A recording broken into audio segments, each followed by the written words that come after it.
Hello and welcome back to my channel. I am hautemesstom. As you can see here, I had some self-tanner issues, which is why it looks like I have poop on my middle finger. Today we're going to be repressing some eyeshadows because we had a little if you remember this particular moment in one of my videos when I put it on, and also throughout the day. Oh no. Yeah, so this is what happened. My clionadh shadows took a tumble, and I've mentioned this on a couple videos, but these are super soft pressed shadows, and they kind of got everywhere. So I was able to salvage at least some of the pigments of every shade that I had. So what we're gonna do is try to repress them. I've never repressed eyeshadows before, so this is kind of me winging it. But first, I'm gonna take everything out of this palette and clean it up.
So as you can see with these last two, I'm struggling. Those were in a Viseart palette in the old Viseart palette packaging. So they still had some glue on the bottom of them when I depotted them. So at the end of this video, I do clean those up so they don't stick like they are in here. And I also apologize that I kind of pop in and out of frame. Also, I put that at 400 times speed. So that's how long it took me to just depot that one side. So as I'm taking out the clionadh shadows, I'm taking a look to see if it's one that needs repressed or not. So essentially, if it didn't lift from the sides, I'm not going to bother repressing of it because it just it didn't really get any damage. So anything I'm setting to the left-hand side is something that I'm intending on repressing, and anything I put at the top was it was pretty good, so it didn't need to be repressed. Obviously, some of them are very clearly needed repressed, and some of them didn't look like they needed repressed until I took a closer look and there was maybe a crack in it or something. So that is what's happening in these frames.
Hand check. And now I'm just cleaning up the palette a bit and setting it aside so it'll be ready whenever the eyeshadows are ready to put back in.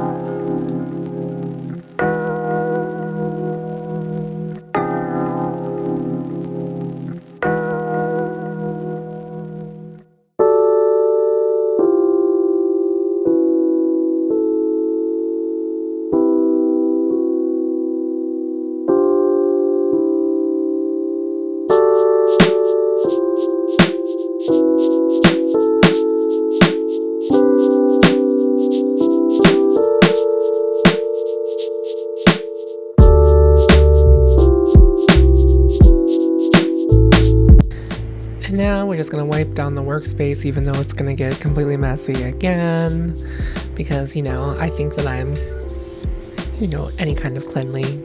I'm not really. So as you continue to watch this, just keep in mind that I am new to repressing eyeshadows. I did reach out to Clionadh Cosmetics and see if they had any suggestions for how to do it. So I did follow their instructions for the most part. So they suggested to saturate the product to make a paste, not to get it too wet. You don't want it to be too liquidy. It just depends.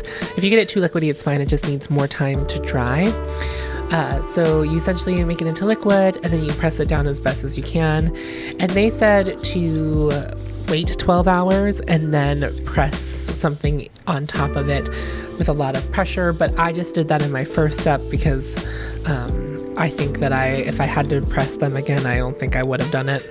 So I essentially kind of like skipped a step, but then I let them dry for about 24 hours and then I put them back in the palette. I don't have footage of that because it took 2 hours for me to do this process. But here I am kind of like doing the makeup breakup thing, and I'm adding alcohol. They suggested 95% or higher isopropyl alcohol. So I'm using 99% isopropyl alcohol, and I assume that's just a 1, help with disinfection, and then 2, it'll dry faster because of the alcohol content being higher, is my guess. So this was my first one. There wasn't too much shadow in this pot to begin with, this pan to begin with. So I figured it was a good like test scapegoat. As it goes on, I get like a little bit of a groove, but I'm still not 100% sure I've done it right. I will tell you that my end result has seemed to work out okay. My shadows held form, they're not falling out of the pan anymore, and they are laying flat. And like when I put my finger in them, nothing crazy happens. So I really am trying hard to get like all of this pigment back into this pot. Oh my God, I keep saying that. Into this pan. And so I bought these like acrylic repressing things from a website called TKB, and they didn't actually fit. So I did have to like cut and sand this one down to be the right shape to press the Clionadh shadows. And I am just putting a paper towel in between the two and pressing as hard as I can to try to get it as pressed as I possibly could. And then I set it aside, and I'm just hoping for the best because I literally have no idea what I'm doing. So if you want to stick around, this will just keep playing. So if you enjoy, if this is relaxing to you, all it is going to be is me just pressing eyeshadows at a very fast pace. Well, not a very fast pace, but at a fast pace, okay?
Okay, so I'm going to clean up my area real quick, and then I'm going to start working on the back of the Viseart eyeshadow pans to remove the excess glue.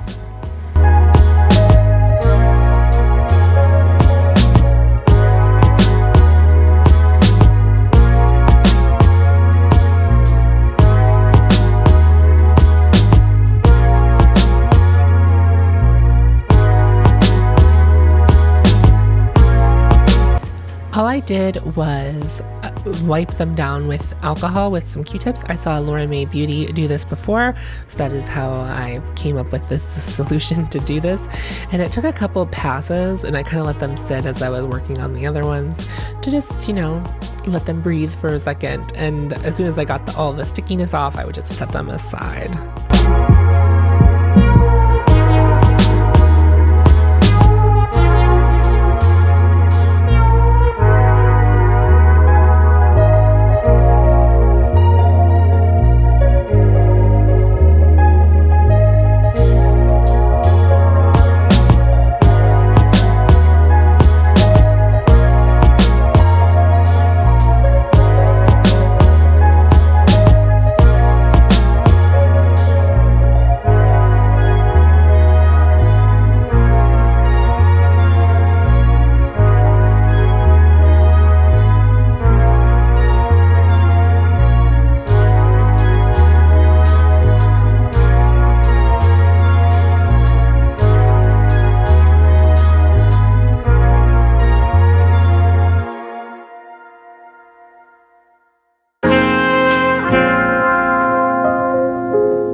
And then I came across this Anastasia Beverly Hills eyeshadow that I depotted that kind of looks worse for wear, and I figured while I was repressing things that I would just try repressing that as well. It is the only matte shade I tried repressing, and it was a lot different than the shimmers, I will say that.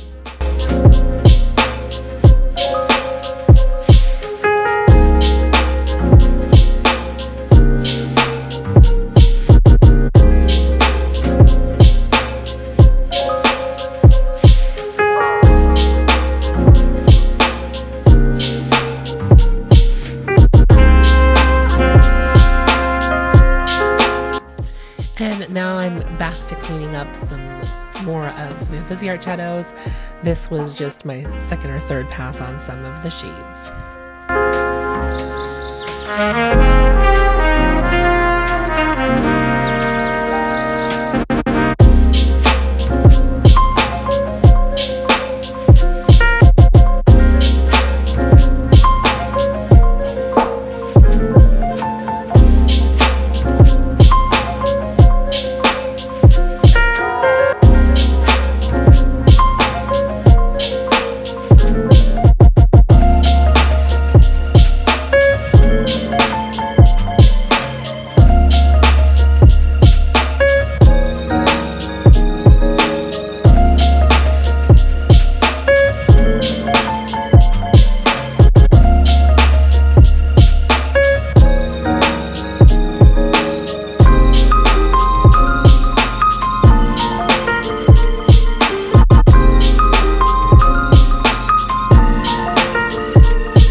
And now I'm bringing everything back so I can just show you them all repressed, and I'm gonna leave them here to dry for the next 24 hours. As I said, I am, you know, about 5 days past recording this footage, when I'm doing the voiceovers, I cannot begin to tell you how bad my hands hurt after doing this. I think because it was such a small, concentrated movements that I was doing with my hands. And so like picking these up to put them in frame like hurt my hands, and like I could barely grip them. Like I had no grip left. It was very troubling. It felt like almost like I don't have arthritis, and I don't think I do. But that, I think that's the closest thing I've ever felt to that feeling. It was like I couldn't really use my hands anymore. But I will say that I feel really happy that I took the time to do this, because it would have been a lot of money wasted had I not made this attempt. All the shadows seem to be performing just like they did beforehand. They just look a little uglier than they once did. But yeah, so I'm going to bring these all into frame so you can see them, and that's going to wrap up this video. I hope you enjoyed it. I've never done a video like this before, but I figured that's the first time for everything.